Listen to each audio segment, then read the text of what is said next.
My neighbor is under the assumption that I'm a doctor, all because I work at a hospital. And now, after putting off telling him that I'm not actually a doctor, he's now coming to me with medical questions that I simply don't know how to answer, because right now I really don't know what to do. Here's what's going on. Okay, so this all started a few months ago when I met my new neighbor. He's a nice guy in his mid-50s, he's a retired car salesman, and he is very chatty. We're making small talk one day and he asked me what I do for a living. For reference, I actually do work at a hospital, but I am definitely not a doctor. Over the years, I've learned to stay vague about my job because the second you say I work in healthcare, people either start telling you about every rash they've ever had or get weirdly defensive about their eating habits. So I just said, oh, I work down to the hospital in the medical field. Now, you might be thinking to yourself, this is harmless, right? Well, no, apparently not. For context, I live in a house that looks nice from the street. It's big, kind of stately even, but that's only because I inherited it from a rich grandparent. I am not rich. The driveway is cracked, half my gutters are held up by a wing and a prayer, and the lawn is constantly at some stage of almost mowed. But to someone driving by, I can see how it might scream doctor money. Fast forward a few weeks and my neighbor and I are talking about cars. He used to sell them, so I ask what he thinks about a certain model. He then laughs and says, well, look, just because you can afford it on a doctor's salary doesn't mean that you should go buying something flashy. Now, I just laughed, and I was getting ready to tell him the truth, but midway through our conversation, he got a call. Like I said, he's really chatty in that he monologues a lot, and it's hard to get a word in edgewise.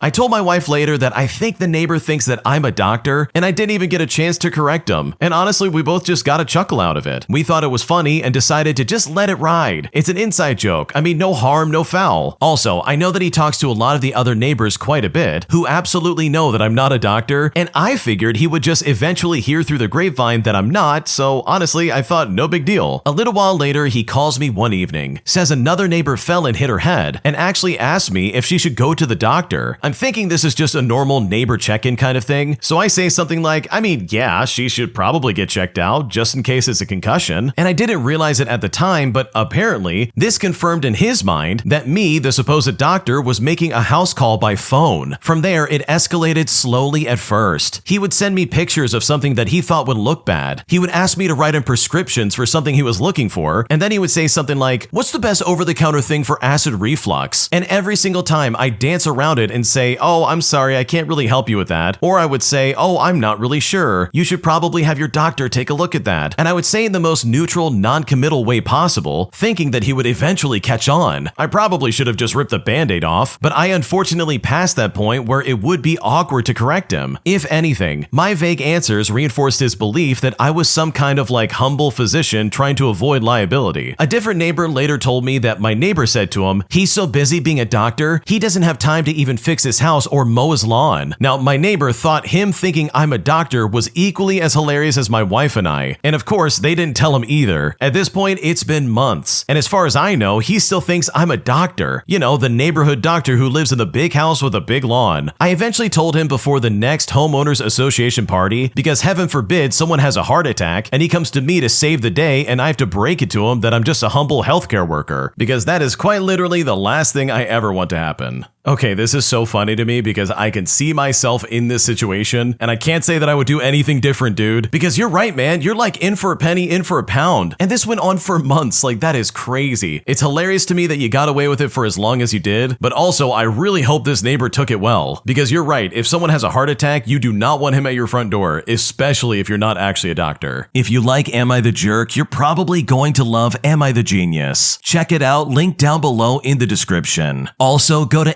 amithejerk.com/submit if you would like to submit your own stories. Am I the jerk for refusing to pay for any rounds of drinks, all while I was having a night out with my friends? Because at the end of the day, they were demanding that I help pay for something that I didn't get myself. And at this point, I'm not sure if I'm in the wrong. Here's how it all went down. Okay, so me and my friends went out for Halloween last night, and for a bit of background, I stopped drinking when I was 19 years old just because I disliked the way it made me feel, and I really just didn't feel comfortable drinking anymore. Because of this, I was not planning on drinking last night, and you know what? I didn't. My friends do know this, but they do sometimes pressure me me to drink by saying something like, "Oh, one drink won't hurt." So I usually just tell them that I have stomach problems, which isn't a complete lie. Now, I did not realize we were buying rounds of drinks until the first girl asked us what we wanted, and I just got tap water, which is free. I did have a cranberry juice at one point, but I paid for it and I didn't expect either friend to pay for it. Later that night, after both girls had bought a round each, they asked me to pay. Now, I said no because I did not see it fair that I had to pay for both of their drinks, whilst mine was like either water or nothing, and alcohol is quite expensive, especially since it was Halloween night. They then said, "It's only fair since we bought you a drink," which I had to remind them again, water did not cost anything, and that I bought myself a juice and did not expect them to pay for it. They asked me again and said that I should also just get a drink this time, but I refused. The first girl who bought the drinks eventually just bought the round, and the rest of the night, they both kept making snarky comments about it, one even asking if I was having money problems at the moment, and that it was okay if I needed money help. I then stayed with one of them for the night, and when I left, I kept thinking about it, and I honestly felt a bit bad. I kept thinking that maybe I should have just paid for them since we were all having a fun night together. So seriously, am I the jerk in this situation? Because right now, I'm honestly not sure if I made a mistake. Okay, I gotta be completely honest. I think your friends are terrible people. Not only do they know that you don't drink anymore because it makes you uncomfortable, but they're also trying to push it on you and be like, "Oh, one drink's not gonna hurt. Come on, you need to drink something with us. Go ahead and do it." Like, what are you talking about? Like, can you not respect the original poster's boundaries? Like, what's happening? That, in my opinion, is like the mark of a really bad friend, by the way. You say you don't drink, but they disrespect that and say you should drink anyways. Like, holy crap, that is so inappropriate. And if they really did know that and they knew that you were not gonna drink, then it kind of leaves me to believe that the only reason they brought you out there is so that they could use your money. And if that's the truth, then good lord, you can find way better friends than this. So no, you're not the jerk, because why should you have to pay for something that you did not participate in? I think it's ridiculous that they tried to do that to you because you have no reason to pay for something that you did not buy.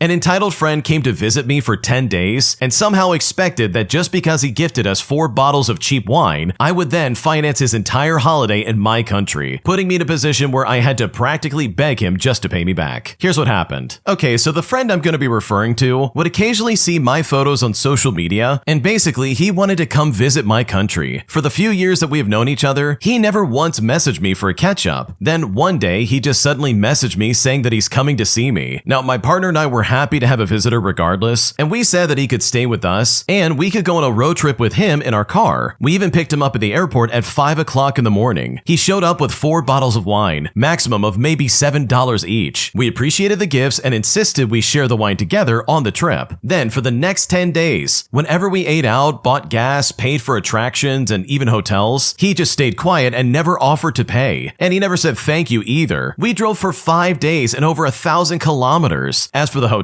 I told him explicitly the costs, and he said that he's fine with it. Now, don't get me wrong, I get it. On the first day or two, he might not have local cash, and it's okay for us to treat him to a meal or two. But for 10 days, are you kidding me? He had free time in the city, and he could have exchanged some money to pay for himself later, and then pay us back for the things we paid up front for him. We asked him nicely on the 4th day how he wanted to pay us back, to which he said bank transfer. So we just waited. Then on his last day, just 4 hours before he flew home, he still mentioned nothing about the money. I then got visibly cold and upset, and at this point we had to bring it up again, show him the bill, and make him transfer right before he left. After the trip, he messaged us thanking us for the trip and asked if he did anything inappropriate as a guest to help him improve. And it's like, dude, I'm not your mom, your therapist, or your teacher. Like, I really can't teach you how to be a polite, functioning adult. He's a 30-year-old software engineer working in Germany with a good salary. Like, this is not a teenager. Who in the world shows up in a friend's country and not pays a single penny for their own vacation? Needless to say, I cut him off on social media after this trip, and hopefully he's able to see why, because this was honestly completely unacceptable. Oh man, the original poster really put up with quite a bit here. Seriously, why did you not shut that down immediately? Like, the second this idiot tries to act like some kind of mime where he can't talk, that would have been the second I would say, hey buddy, you gotta pay me for your time here. Or at least go exchange some money so you can pay your own way. I should not have to foot the bill, this is crazy. And you can bet if you didn't ask him before he caught that flight, he absolutely would have gotten out of there, and he never would have paid you back. And that is crazy in my opinion. So yeah, this guy's an idiot, but also you really should have stood up for yourself much sooner than that, because this guy's behavior was stupid and honestly it was really avoidable. My entitled neighbor keeps calling the cops on the people above them as they file just about every complaint in the book to try and get them evicted. But all of this backfired in a tremendous way that for me kind of proves that karma absolutely exists. Here's what happened. Okay, so I manage a small multi-unit building in New York City, and one of the tenants was a neighbor straight from the depths of Hades. She complained about the people who lived above her on a daily basis, a married couple in their late 20s, and one of their siblings sharing a 2-bedroom apartment. She would call the police, the city, and our office constantly about excessive noise. Every single time, the complaints turned out to be completely unfounded. Some were made when the upstairs tenants weren't even home, and once when they were out of the country. And I knew they weren't lying because when I called them, their phones had that international ringtone. The downstairs tenant works from home and insists that any normal daytime sounds between 9 o'clock and 5 o'clock are completely unacceptable and prevent her from doing her job. She decided to dig through city records and discover that the upstairs unit was still listed as a 1-bedroom apartment. Well, she then immediately demanded that we evict the upstairs tenants for illegal occupation. When we didn't do that, she went straight to the city and filed a complaint, and that move backfired on her mission to get peace and quiet. The city issued a violation and gave the landlord 2 options: either revert the unit back to a 1-bedroom or bring it up to current code as a 2-bedroom. Well, the owner chose to bring it up to code. The upstairs tenants, the married couple and the sibling, were temporarily moved into another apartment rent-free while construction went on for a month. Work started every morning at 8 o'clock sharp and wrapped up at around 4 o'clock in the evening. Ironically enough, the couple had actually been planning to move out before all of this. The old walls had some lead paint and they just weren't comfortable staying long-term with that. But since the renovation completely gutted and rebuilt the place, new walls, updated wiring, everything up to modern standards, they just simply decided to stay. So now the downstairs tenants who couldn't stand daytime noise got to experience 5 straight weeks of hammering, drilling, and construction boots overhead every single day. And when it was all done, it was still a 2-bedroom apartment, with a married couple moving back in, and the sibling deciding not to return because the 2nd bedroom was now being turned into a nursery for their new baby, which was on the way. And now this lady gets to enjoy the sounds of a crying newborn and little feet running around all day, every day. Okay, I love this so much because holy crap, if you're gonna be working from home, then guess what? You're gonna have to deal with the noises that come along with it. That means hearing cars drive by and people walking around and making noise. Like, you get to enjoy the benefit of working at your house instead of going to an office, but in exchange, you're probably not gonna have any peace and quiet, and that is nobody's fault, and it's honestly just something you have to deal with. So for me, I love the fact that the owner took the loudest option possible, especially after all the trouble this stupid tenant put them through. That, in my opinion, is some fantastic karma because this downstairs neighbor absolutely deserved it. Today, my friend's boyfriend broke some expensive items that I had at my house during a dinner party, and now that I'm asking him to replace those items that he broke, my friend is trying to act like I'm the one being unreasonable and that I'm asking way too much of him. And at this point, I'm not sure if I'm in the wrong here because I seriously just don't know what to do. Here's what's going on. So I recently hosted a dinner party for my friends, and I allowed them to bring their significant others and a +1. One of my best friends of many years brought her boyfriend, whom I've never really met until now. During said party, her boyfriend wanted to show off his ability to do a handstand, effectively knocking into one of my tables and shattering a lot of expensive pottery and glassware. No one was hurt, but everything was shattered beyond repair. My best friend apologized profusely, and I said it was fine. I just wanted the items that were damaged to be replaced. Now, I'd like to clarify that the items were expensive for what they were, because they were made by small artists, but they were not expensive overall. It was stuff like vases and ornamental bowls, and I'd reckon it was maybe about like $80 per item that he broke, and he broke 3 in total.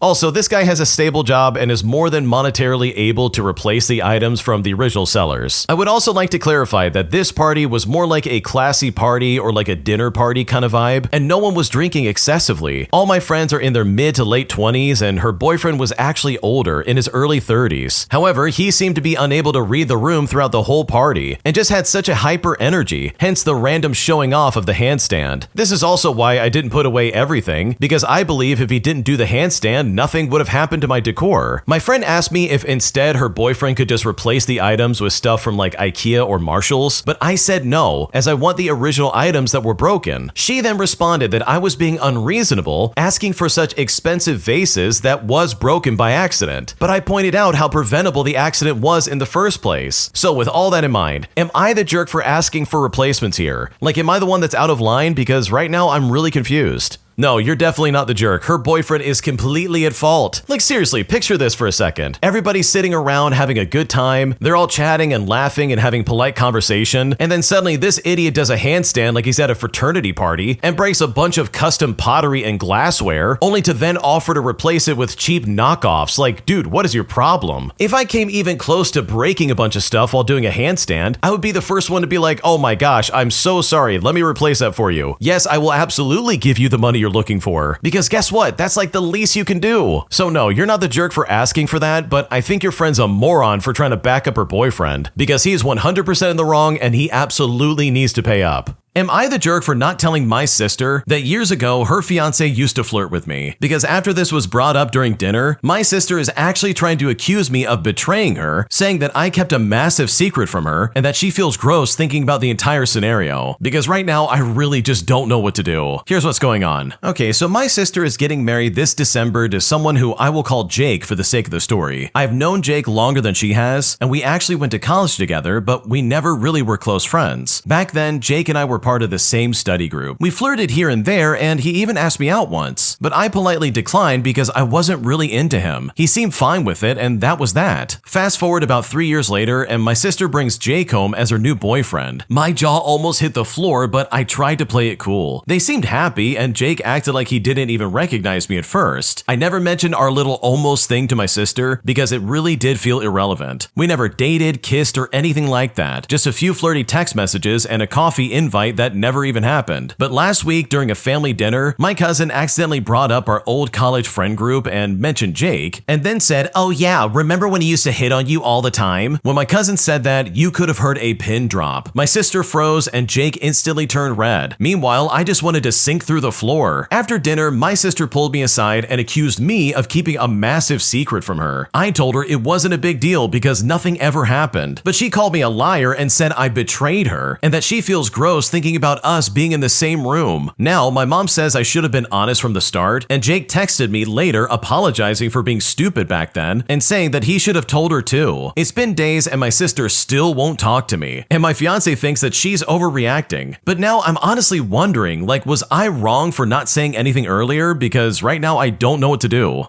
Okay, in my opinion, I don't think you did anything wrong. That entire scenario between you and Jake was a long time ago, and there is no reason to bring it up. Like, why on earth would you bring that to the front? Your sister's clearly happy with Jake, or at least she was, depending on how this is gonna go down. And Jake obviously caught on and was like, okay, let's just pretend everything's cool and everybody's gonna get along. So if anybody's a jerk in this situation, it absolutely is your cousin. They are such a troublemaker for even bringing this up in the first place. Like, what are they doing? What do they really expect to get out of this, besides causing unnecessary chaos in the family? Like, that's incredibly toxic and completely unnecessary in my opinion. So no, you're not the jerk. You didn't do anything wrong. Sure, you probably could have mentioned this at some point in the past, but for this to be like, oh wow, you hid this from me, you kept a massive secret and you betrayed me. Like, that absolutely is an overreaction, and that is so crazy to me. If anything, she's probably just embarrassed about the whole scenario, and instead of listening to reason, she's trying to make a mountain out of a molehill. And that is absolutely not your problem and not something I would ever dwell on if I was in your shoes. Am I the jerk for backing out of house sitting for someone all because their new cameras record sound, which is something I absolutely cannot allow while I'm working there? Because right now they are very pissed off as they've literally made plans dependent on whether or not I can house sit for them. And at this point, I really don't know if I made a mistake. Here's what's going on. Okay, so for a bit of context, I work in corporate and I handle highly sensitive and classified information. Plus, I take many calls around technology and trade secrets. Due to my work schedule, I will not be taking time off for Thanksgiving. Now, a friendly couple lives about 2 hours away. They plan to travel for 4 days during Thanksgiving and asked early in September if I could house sit. Due to the location itself, they have difficulty finding someone as they have no family or friends close by, and randoms are either unreliable or just super expensive. I have done this a few times, and since my partner would be away during those days, I decided to accept it. They're about 20 minutes away from the nearest town and have several security measures in place, including cameras in every room except for the bathrooms. And it's important to say say that I know about this and I don't mind this at all. A week later, they politely inquired if I would be open to staying longer. That way, they could extend their vacation for about 10 days and then organize a family reunion. I checked with my partner, who then also extended his time away, and I confirmed that I would be happy to do this. The house, by the way, is amazing. It's got a pool, a hot tub, a home theater, a massive kitchen. So overall, it is a real treat, despite the 2-hour drive to get there and me working throughout my stay. At their insistence, they have always paid me a token amount, even though they fully stock up for house sitters, and I would absolutely do it for free. They are taking a mini trip to our area, and we met yesterday for dinner. Well, it came up that they upgraded their security system to cameras that also record sound. I then asked how I could turn that feature off, and they said to me that first of all, they don't know if that's possible outside the mobile app, which I won't have access to, and secondly, they just got them installed, and they would rather I don't turn it off or tamper with the cameras at all, which is like the other times I house sat for them in the past. Well, when I heard this, I told them that won't work. If their new cameras record sound, I would not be able to take any calls in the office or even at all for that matter. That is, unless I went to the bathroom or go outside, neither of which I'm willing to do. I told them these are my boundaries, and I'm happy to do it, but I want total control of the camera sound while I'm there. I then said they can think about it and let me know as soon as possible. Well, they're now understandably upset, because for one, they extended their time away only after they confirmed I would be available, and now they can't cancel and get refunds on tickets and bookings. Secondly, finding someone so last minute due to the location is a lot more difficult, let alone incredibly stressful. And last of all, it would cost a lot of money to find someone random to house sit for the original 4 days during Thanksgiving, let alone 10 extra days. My partner later suggested that I should reconsider working during Thanksgiving week, that I should just take a break and treat this as a vacation for myself. That way I can both relax and not inconvenience our friends. But honestly, I'm just completely swamped with work and I can't slow down right now, and were I not to work during Thanksgiving, I would rather join him and not house sit alone in the middle of nowhere. So am I the jerk for backing out last minute over this detail? Because right now I just don't know if I'm in the wrong or not.